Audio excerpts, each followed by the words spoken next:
Hello दोस्तों, नमस्कार। SM किसी चैनल में मैं आप सभी लोगों का दिल से बहुत बहुत स्वागत करता हूं। सर दोस्तों, इस वीडियो को स्टार्ट करने से पहले ज़रूर कहना चाहूँगा, आज के दिन 3 इंपॉर्टेंट वीडियो यहाँ पे आ चुके हैं। तीनों वीडियो के लिंक नीचे डिस्क्रिप्शन बॉक्स में मिल जाएंगे। ज़रूर उनको अच्छी तरीके से स्टडी कर लेना। फर्स्ट टाइम विजिट किया चैनल को सब्सक्राइब करना and free stock market classes इस चैनल को भी फॉलो कर सकते हो, सब्सक्राइब कर सकते हो। लिंक ऊपर आई बटन पर या नीचे डिस्क्रिप्शन बॉक्स में मिल जाएगी। सो चलिए दोस्तों, इस वीडियो को स्टार्ट कर लेते हैं।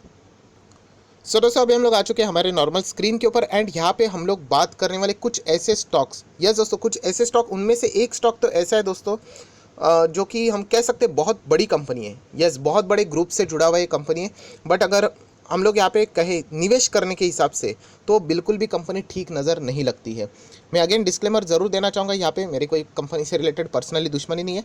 जो डेटा हम लोगों को देखने को मिलता है उस डेटा के बेस के ऊपर से ये मैं आप लोगों को कंक्लूजन ड्रॉ करके बता रहा हूँ। सो हमेशा की तरह क्यों यहाँ पे कुछ स्टॉक्स में अवॉइड करने के लिए कहता हूँ, तो उसके पीछे कारण होते हैं। वो कारण ही हम लोग देख के यहाँ पे शुरुआत करेंगे। ऐसे कुछ कंपनियां मैं आप लोगों को बताने वाला हूँ जहाँ पे हम लोग कह सकते हो जिनके ऊपर लॉन्ग टर्म के लिए एज ए इन्वेस्टर, मैं अगेन कह रहा हूँ, इन्वेस्टमेंट एक अलग बात होती है, राइट, एंड ट्रेडिंग अलग बात होती है।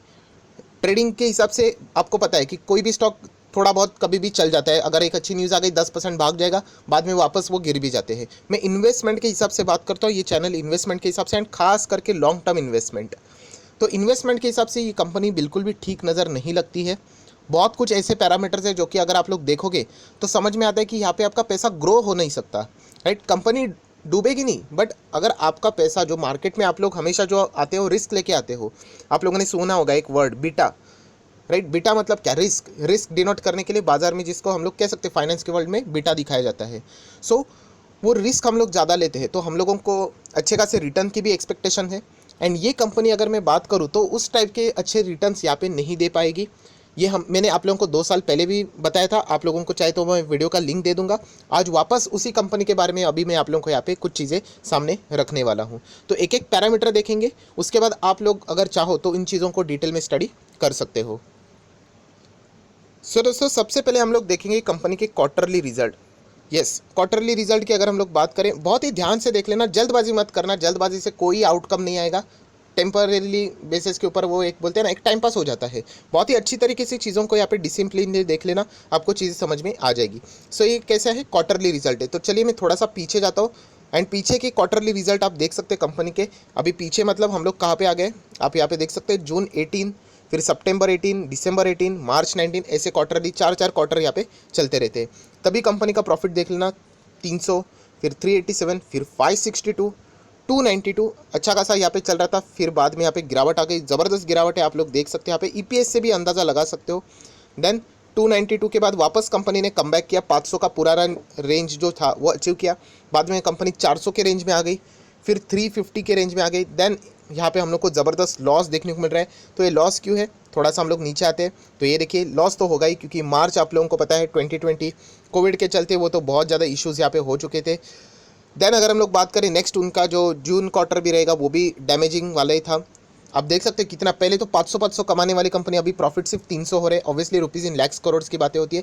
देन कंपनी ने थोड़ा सा कमबैक कर लिया, 94 आ गया। फिर 94 से देन कंपनी ने अच्छा खासा जंप करके 400, जो पुराना रेंज था उसमें कंपनी आ गई एंड राइट नाउ 276। मतलब हम लोग कह सकते हैं पहले कंपनी अच्छा कर रही थी, फिर एक डीप डाउन आ गया, देन कंपनी कमबैक करे, बाद में वापस थोड़ा बहुत हाफ यहाँ पे प्रॉफिट हो चुका है। सो अभी तक जितना भी डेटा हम लोगों ने देख लिया, ठीक ठाक ही परफॉर्मेंस है यहाँ पे, हम लोग ऐसा कह सकते हैं। चलो ठीक है, ये भी एक डेटा देख लिया। देन ईयरली भी प्रॉफिट देख लेते हैं। ईयरली मतलब आप देख सकते हैं यहाँ पे मार्च 18, 19, 20, 21, उसके पहले के भी डेटा है। मार्च 2010 से लेके 11, 12, 13, 14, ऐसे बहुत सारे पूरे साल भर के रिजल्ट है। तो नीचे से स्टार्ट करेंगे। आप लोग देख सकते हैं यहाँ पे पहले 600, फिर 600 के रेंज में था, फिर 500, बीच में 700 के रेंज में आए थे कंपनी का प्रॉफिट, पूरे साल का प्रॉफिट है ये। फिर 800, फिर 900, आप देख रहे हो यहाँ पे 2000, फिर 1500 का रेंज, फिर वापस 1500 का रेंज, ऐसे सारे प्रॉफिट देख रहे थे। एंड अभी अगर आप लोग देखोगे कंपनी फिलहाल 500 एंड 800 के रेंज में यहाँ पे चल रही है। ठीक है, कोई बात नहीं, एक नॉर्मल परफॉर्मेंस यहाँ पे देखने को मिल रहा है। ये कोई रीज़न नहीं हम लोगों को समझ में आ रहा है कि यहाँ पे कोई गड़बड़ है करके। अभी हम लोग थोड़ा सा नीचे यहाँ पे आ जाते हैं, बैलेंस शीट देख लेते हैं। बैलेंस शीट में एक ही चीज़ है, कर्जे की बात कर ले तो यहाँ पे पहले कंपनी के और 119 का CR का कर्जा था, 10 साल पहले की बात है, फिर 2 करोड़ का फिर चेंज हो गया, फिर वापस बहुत ज़्यादा कर्जा ले लिया, देन पे कर करके अभी कंपनी का कर्जा बहुत ही कम नज़र आ रहा है। ये भी ठीक है कि चलो कंपनी ने कर्जा यहाँ पे बहुत कम कर लिया, शायद से डेट फ्री भी हो सकते हैं। सब कुछ हो जाने के बाद दोस्तों अभी हम लोग यहाँ पे आ चुके हैं जो मेन चीज़ है, शेयर होल्डिंग पैटर्न। अभी बहुत ध्यान से देख लेना दोस्तों, ये कंपनी आपको मैं बताना चाहूँगा नंबर 1 कंपनी अपने सेक्टर में ही। यस दोस्तों, आपने बिल्कुल सही सुना, यहाँ पे अपने ही सेक्टर में, जैसे आपने सुना ना IT सेक्टर है, ऑटो सेक्टर है, अलग अलग सेक्टर रहते हैं, उसमें ये नंबर 1 कंपनी है। एंड अगर आप यहाँ पे आगे की परफॉर्मेंस की बात करोगे तो यहाँ पे मतलब डाउट यहाँ पे क्रिएट हो जाता है। जून 18, देन सितंबर 18, दिसंबर 18, फिर मार्च 19, ऐसे अगर आप चेक करते जाओगे, प्रमोटर होल्डिंग जून 18 में 41% थी, देन कम हो के 38% हो गई मार्च 19 तक, देन नेक्स्ट 35 हो गई, आप खुद देख सकते हो, देन 22% हो गई, देन 4%, सिर्फ 4%, 4.87, 4.77, 4.02, एंड राइट नाउ मार्च 21 में भी ये तो 4% से भी नीचे चले गए।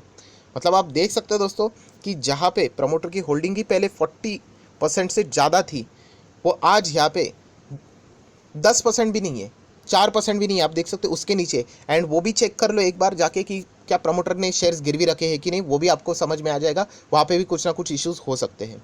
मतलब बताने का मकसद क्या है कि बहुत ही ख़राब परफॉर्मेंस देखने को यहाँ पे मिल रहा है। देन सडनली बहुत सारे लोगों की जो नज़रें रहेगी वहाँ पे फॉरेन इन्वेस्टर होल्डिंग के ऊपर आएगी। तो सर फॉरेन ने तो 65%, देखिए FIs ने कितने भी, जो फॉरेन इन्वेस्टर है उन्होंने कितना भी यहाँ पे निवेश करे, वो हमारा ज़्यादा मकसद नहीं है। यहाँ पे सबसे मेन चीज़ है कि प्रमोटर की होल्डिंग अगर इतनी ड्रास्टिकली चेंज हो रही है, 41% से अभी 4% भी नहीं है, तो ऐसे कंपनी में रहना बहुत ज़्यादा रिस्की, एटलीस्ट मुझे तो यहाँ पे लगता है। पब्लिक होल्डिंग भी आप देख सकते हो 6% थी, जो कि अभी बढ़कर 18, देन 18.5, एंड अभी 19% से भी ज़्यादा होल्डिंग यहाँ पे हो चुकी है। सो ये ऐसी कंपनी है जहाँ पे मुझे ऐसा लगता है बहुत ही ज़्यादा खतरे की घंटी है, जहाँ पे प्रमोटर ही खुद नहीं टिक पा रहे हैं। बाकी की चीज़ें छोड़ दो, फॉरेन इन्वेस्टर क्या है यहाँ पे, फॉरेन इन्वेस्टर देखा जाए तो येस बैंक भी रहे होंगे, इंडिया बुल्स हाउसिंग फाइनेंस में भी आप लोगों ने बहुत सारा होल्डिंग उनका भी देखा होगा। हमारा मेन मकसद है प्रमोटर जो कंपनी के बारे में बहुत सारी चीज़ों को जानते हैं, वो खुद ही नहीं यहाँ पे टिके हैं, तो ऐसे कंपनी में निवेश करने से क्या मतलब है, राइट। एंड ये 2018 से हम लोग को ये चीज़ें होती हुई देखने को मिल रही है, जो कि लगभग 18 के बाद 19, 20, 21, 3 साल रफली पकड़ लेते हैं। सो दोस्तों 3 साल में हम लोगों को प्रमोटर बहुत ही ड्रेस्टिकली निकलते हुए देखने को मिल रहे हैं। अभी हम लोग कंपनी के चार्ट पैटर्न के ऊपर आ गए, 200 रुपये का स्टॉक नज़र यहाँ पे आ रहा है, ठीक बात है। अभी एक ऐसी कंपनी जहाँ पे मैंने दिखाया आप लोगों को कि सारा डेटा चलो ठीक है मान लेते हैं एक बार, बट प्रमोटर ही नहीं टिक पा रहे। एंड 1 साल के रिटर्न्स की बात करें तो आप लोग देखोगे तो कितने 27% के रिटर्न है, चलो ठीक है कोई बात नहीं। थोड़ा सा लंबा चार्ट पैटर्न करके देख लेते, 5 साल की बात करेंगे तो आप देख सकते हो 51% डाउन है, 51%। एंड इसमें पिछले 3 साल की अगर हम लोग बात करें तो ये 3 साल का ब्रैकेट इसी में तो आता है। 2018 से हम लोग को ये गिरावट देखने को मिली, 18, 19, 20, 21, ठीक है 2019, 18 से यहाँ पे ये देखिए यहाँ से लेके प्रमोटर निकल रहे, तो इसीलिए देखिए बड़े इन्वेस्टर की अगर हम लोग बात करें वो निकल गए। एंड ये स्टॉक कहाँ पे चलता था, ये देखो 600 पे चलता था, आज 200 पे चल रहा है, 1/3 यहाँ पे हो चुका है, जबकि मार्केट पूरे ऑल टाइम हाई पे ट्रेड यहाँ पे कर रहा है। सो ये कंपनी में स्ट्रेंथ नज़र नहीं आती है। कल ये कितना भी बढ़े, मैं अगेन कह रहा हूँ इसमें कोई शक की गुंजाइश नहीं कि ये अप्स एंड डाउन्स चलते रहेंगे, कल ये 1000 पे भी चला जाए, मैं इस कंपनी में निवेश नहीं करूँगा। मैंने जैसे शुरुआत में कहा मेरा कोई पर्सनल दुश्मन नहीं, ये आप डेटा देख सकते हो जहाँ पे प्रमोटर ही नहीं टिक पा रहे, ऐसे कंपनी में हम लोग क्यों भरोसा दिखाए। आप देख सकते हैं यहाँ पे 1-2 बार चलो प्रमोटर कम हो जाते हैं, चल जाते हैं, इसमें कोई बुरी बात नहीं। 40 से 30 भी हो गए, चलो ठीक है एक बार मान लेते, 30% थे, 40 से सिर्फ 4% भी नहीं बचे हैं। आप अंदाज़ा लगा सकते हो ऐसे कंपनी में अगर आप निवेश करोगे तो कितना डेंजरस ये चीज़ हम लोग को देखने को यहाँ पे मिल सकते। कंपनी का मार्केट कैप देख लेना, 21,000 करोड़ का मार्केट कैप है। यूजुअली देखा जाए ना तो 20 CR के आसपास अगर मार्केट कैप रहेगा यहाँ पे तो लार्ज कैप कंपनी रहती है, तो रेंज भी उसका उसी के इसमें हम लोग को अभी देखने को मिल रहा है। एंड ये कंपनी लार्ज कैप कंपनी थी, अभी एक गिरावट के बाद 1/3 हो जाने के बाद हमें ये नीचे देखने को यहाँ पे मिली है। एंड देख लेना 51% डाउन है दोस्तों। अगेन कह रहा हूँ कंपनी के नाम में कुछ नहीं रखा, ये पैरामीटर्स देख लो क्यों यहाँ पे 51% डाउन है 5 साल में, जबकि मार्केट भी इतना हायर लेवल पे। ये पैरामीटर्स जो मैं कहता हूँ ना, ये पिलर्स आप लोगों ने जिस दिन देखना शुरू किया उस दिन आप लोग अटकोगे नहीं किसी कंपनी में।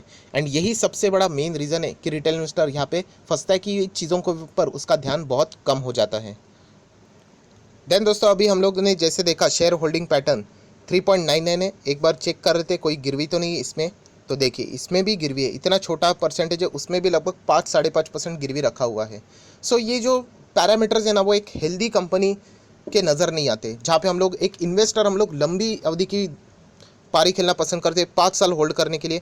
तो ऐसे कंपनी में निवेश करना मुझे बिल्कुल भी ठीक यहाँ पे नहीं लग रहा है। एंड इस कंपनी से रिलेटेड मैं बहुत बार पहले भी वीडियोस आप लोगों को बनाकर बता चुका हूँ कि ये डेटा की वजह से ही, अगर कल यहाँ पे डेटा सुधर जाते हैं तो ऑब्वियसली मैं भी आ जाऊँगा वापस निवेश करने के लिए, क्या फ़र्क पड़ता है। थोड़ी ना हम लोगों ने ऐसा प्रण लिया है कि इसमें निवेश ही नहीं करेंगे। अच्छा डेटा आ जाएगा, कंपनी कमबैक करेगी तो डेफिनेटली हम लोग भी, अच्छे निवेशक भी यहाँ पे आ जाएंगे। बट अभी करंट सिनेरियो की बात करें तो ये डेटा इतना स्ट्रांग नज़र नहीं आ रहा है। तो इसीलिए निवेश करने से पहले 10 बार सोच लेना इस कंपनी में। एंड ये कंपनी कौन सी है दोस्तों, तो ZEEL, जी एंटरटेनमेंट, आप लोगों ने सुना होगा, जी एंटरटेनमेंट एंटरप्राइजेस लिमिटेड, झील, ZEEL, आप लोग सिंबल भी यहाँ पे देख सकते हो। सो इसीलिए कहना चाहूँगा संभल कर रहना इस कंपनी में। एंड जैसे मैंने आप लोगों को शुरुआत में ही बताया कि अपने ही सेक्टर का ये नंबर 1 कंपनी है। मीडिया सेक्टर की अगर हम लोग बात करें, चलो मैं आपको दिखाना चाहूँगा, आप यहाँ पे देख सकते हैं, ये देखिए पीयर कंपैरिजन एंटरटेनमेंट की अगर हम लोग बात करें, नंबर 1 जी एंटरटेनमेंट। उसके बाद आप लोग देख सकते हैं Sun TV, PVR and all that हम लोग को देखने को यहाँ पे मिल रहे हैं। सो नंबर 1 कंपनी होने के बावजूद भी इसका परफॉर्मेंस इतना खास नज़र यहाँ पे नहीं आ रहा है। एंड मैंने डेटा सामने रखा है कि क्यों अच्छा यहाँ पे नहीं रख रहा है। मैं अगेन कह रहा हूँ, ये 200 का 400 हो जाएगा, आप बोलोगे सर हमारा 100% रिटर्न चला गया, तो फिर आप कर लो निवेश। बट जैसे मैंने कहा, मुझे ऐसे कंपनी में निवेश करना है कि यहाँ पे टेंशन होना नहीं चाहिए। रिटर्न्स बाद में बढ़ने के बाद हमें लगता है काश हम लोगों ने निवेश किया होता, बट उसमें कोई मज़ा नहीं है, राइट। एक अच्छा इन्वेस्टर बनना है तो ये कंपनी के पैरामीटर्स देख के ही आप लोगों ने निवेश करना चाहिए। हम ज्योतिष थोड़ी है आगे जाके क्या होगा पता करने के लिए, बट अभी के सिनेरियो को देख के इतना तो मैं बता सकता हूँ कि इस कंपनी में लॉन्ग टर्म के लिए पोजीशन लेना एक बहुत ही डेंजरस डिसीजन साबित यहाँ पे हो सकता है, इवन दो ये इतने बड़े ग्रुप से जुड़ी हुई कंपनी है। सो अगेन कह रहा हूँ, यहाँ पे लिख के कंपनी कोई बंद नहीं हो रही है, but as a investor stock market में हम लोगों को रिटर्न्स चाहिए, वो यहाँ पे इस कंपनी में जनरेट होना कंसिस्टेंट बेसिस के ऊपर, ये बहुत ही, मतलब अभी तक हम लोगों को डेटा देख के ऐसा लगता है कि मिसिंग है, शायद से नहीं मिलेंगे। सो आप लोगों ने भी सोच समझ कर ये डिसीजन यहाँ पे लेना चाहिए। जी एंटरटेनमेंट लिमिटेड में हम लोगों ने निवेश करना चाहिए कि नहीं, इसके पहले भी ये डेटा मैं आप लोगों को यहाँ पे दिखा चुका हूँ। और जिस वक्त आप लोग खुद भी स्टडी यहाँ पे करोगे, एनालिसिस करोगे, तो ज़रूर शेयर होल्डिंग पैटर्न पे ही ज़्यादा फोकस यहाँ पे रख लेना। ये भी एक बहुत ही ज़्यादा इंपॉर्टेंट चीज़ है दोस्तों। जैसे हम लोग कहते हैं ना, एक बहुत ही इंपॉर्टेंट चीज़, जब हम लोग शेयर को मतलब सिलेक्ट करते हैं ना, सिलेक्ट, बहुत इंपॉर्टेंट चीज़ बता रहा हूँ, नोट कर सकते हो। तो हम लोग उसमें सारे पैरामीटर्स हमें अच्छे चाहिए, बैलेंस शीट अच्छी चाहिए, शेयर होल्डिंग पैटर्न अच्छा चाहिए, कोई भी शेयर गिरवी ज़्यादा होना नहीं चाहिए, कंपनी के कंसिस्टेंटली नंबर अच्छे होने चाहिए, डेट फ्री होगी तो और भी अच्छा है, अगर कर्जा ले रही है तो अच्छा, अगर प्रॉफिट दिखा रही तो चल जाएगा। मतलब हमें मैक्सिमम चीज़ें यहाँ पे ऐसे मार्क, टिक मार्क चाहिए, मतलब अच्छे चाहिए। बट जब हम लोग शेयर रिजेक्ट करते हैं ना, तो एक भी अगर क्रॉस रहेगा ना, तो वो कंपनी में रहना डेंजरस हो सकता है। वो देखना पड़ेगा कि उस कंपनी के मतलब जो क्रॉस देखने को मिल रहा है। अभी देखिए, अभी तक जितना हम लोगों ने डेटा देख लिया, कर्जा कंपनी का कम हो रहा है, अच्छी बात है, बट ये जो प्रमोटर वाली बात है ये मुझे खा जाती है, जहाँ पे हम कह सकते हैं कि खुद प्रमोटर ही नहीं टिक पाए तो हम लोग क्यों पैसा लगाए। प्रमोटर को ही भरोसा नहीं है। अगर मैं यहाँ पे कंपनी निकालता हूँ SMKC, इस यूट्यूब चैनल की कंपनी निकालता हूँ, कल मुझे पता है ये कंपनी डूबेगी, तो ऑब्वियसली मैं एग्जिट करूंगा। जब मुझे ही मेरी कंपनी के ऊपर भरोसा नहीं है तो आप क्यों इसमें पैसा लगा रहे हो। ये एकदम सीधी गणित है यहाँ पे, ये बात आपको पता होना चाहिए। पर रिटेल इन्वेस्टर क्यों फंसते हैं, अरे 600 का स्टॉक है ना, 200 में मिल रहा है, खरीद लो। नहीं, वो 600 का 200 में क्यों मिल रहा है, उसके पीछे का रीज़न ही यही है। वो अगर आप जान गए तो हमें वो कंपनी नहीं चाहिए, चाहे फिर वो कितना भी भागे। वो 1000 गया ना तो 1000 का 100 पे भी आ सकता है कभी भी। ये चीज़ें आपको नोट करके यहाँ पे चलनी है। सो अगेन वीडियो को क्लोज करते वक्त बताना चाहूँगा, जी एंटरटेनमेंट लिमिटेड, झील की बात यहाँ पे हो रही थी, तो ज़रूर इस कंपनी के बारे में स्टडी करना एंड जैसे आप लोगों को सही लगता है वो डिसीजन यहाँ पे ले लेना। वीडियो को क्लोज करने से पहले ये भी ज़रूर पूछना चाहूँगा, अगर ऐसी कंपनी से रिलेटेड अगर आपको और भी वीडियो चाहिए तो नीचे कमेंट सेक्शन सिर्फ येस करके लिख देना कि ऐसी कंपनी जहाँ पे प्रमोटर लगातार एग्जिट हो रहे बहुत ही बड़े पैमाने के ऊपर, तो आपको पता है ऐसे कंपनी से हमें दूर रहना चाहिए। तो इस टाइप के भी वीडियोस उसके ऊपर आ जाएंगे, तो जस्ट कमेंट में येस करके लिख देना, मैं उनके ऊपर वीडियो बना दूंगा। सो आई आशा करता हूं आपको इस वीडियो से भी कुछ सीखने को मिला होगा, तो जरूर लाइक एंड शेयर भी कर देना। So that's it, thank you very much दोस्तों, we will be meeting our next video, तब तक के लिए बाय बाय।